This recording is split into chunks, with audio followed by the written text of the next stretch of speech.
So I'm going to walk y'all through muscle metabolism, okay? So we're going to start with, we'll start with glycolysis. So we're going to get glucose converted to pyruvic acid, okay? We get net ATP of 2, and then we'll convert that through anaerobic respiration to lactic acid, okay? And that goes along with our glycogen lactic acid system here.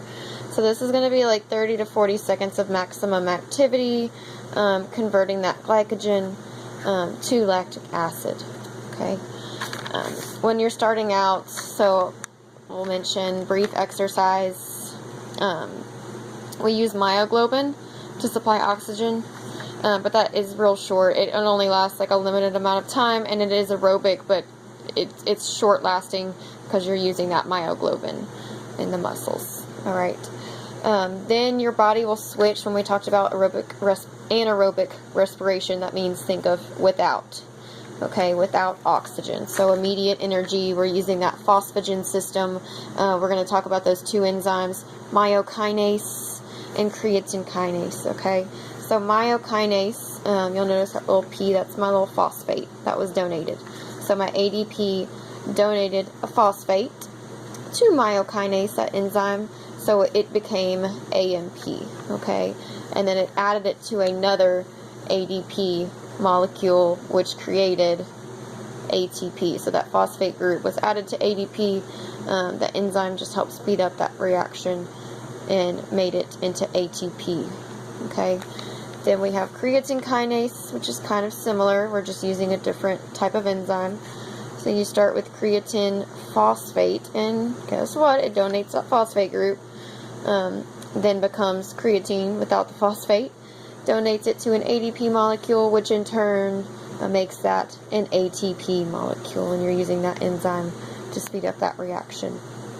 Okay, I'm going to mention our last type of metabolism.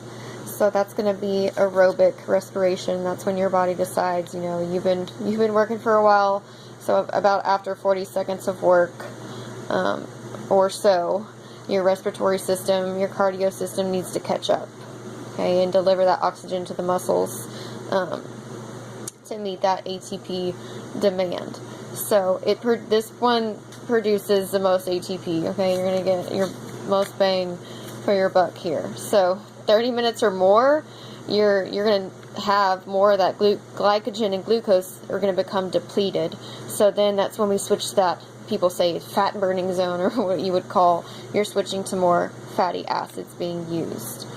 Okay, and so you have to have oxygen for this, and this is usually with a net ATP of 36, which is a lot more than you would get with anaerobic respiration, guys. If there's anything that I left out, anything that you think I could add, sorry, I wrote in pen.